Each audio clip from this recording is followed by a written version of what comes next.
It's very hard for us to stay in the moment for a long time. No matter how much we meditate, it's pretty hard to do that.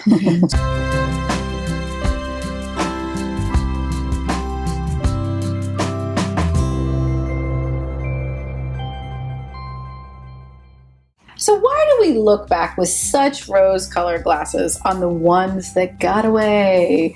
Is there anything we can do to have a more realistic outlook on our exes so that we're not stuck in the fantasy of who they were?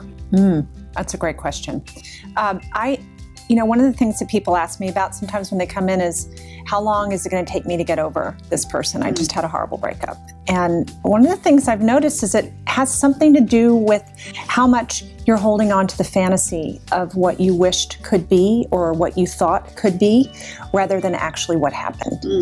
And it's totally natural to do that because it hurts to have a breakup. And I think it's a place we all go to sort of soothe ourselves, to the highlight reel, if you will, of all the good times. But what I find it slows us down in terms of moving forward because we keep getting stuck in something that isn't real. And that causes anxiety. That causes sort of a sense of, I don't know what's wrong. I can't get over because I keep wanting that. The more we spin it in our mind, the more we want that. And of course, if it's not reality, we can't have it. Right. So it's really it's tough. It's very hard for us to stay in the moment for a long time. No matter how much we meditate, it's pretty hard to do that. So we either go to the future or we go to the past. And we're pretty much also a future-oriented species. I think we probably may be the only ones who are live in the future.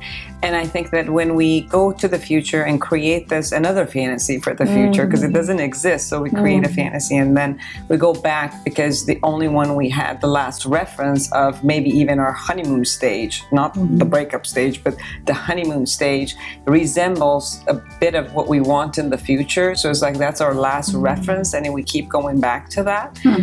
Just knowing that I'm using it as a symbol. So many times with clients, I look at it as, take the face of the person and the name of the person off of this. And let's look at the virtues and the values and the emotions that you really wanted from that new experience. And let's take that to another faceless future. Something that I hear a lot when they kind of go back to the past and talk about that one that got away, usually they really see themselves back in their relationships and they notice that they were holding back. They were not fully engaged and fully present in those relationships. And then after a while, they kind of look back and they might be living like a difficult moment in their lives. And they kind of look back and notice like, I wasn't there. I wasn't fully there.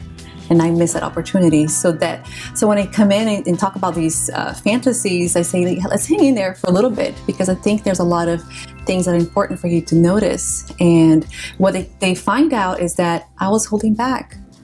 I was not allowing myself to kind of really put both feet in and be engaged in this relationship.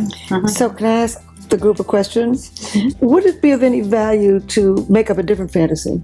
The one that shuts the door. I mean, we do have this brain that can fantasize too much. There was this one man years ago who, every time I looked at him, I was over the moon. But he was in business, and there was no way I was ever going to come near him, ever.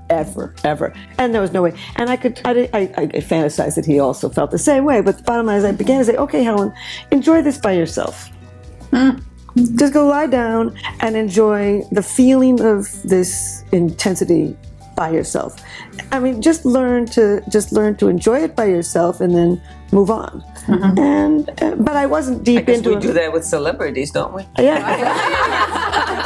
What's your?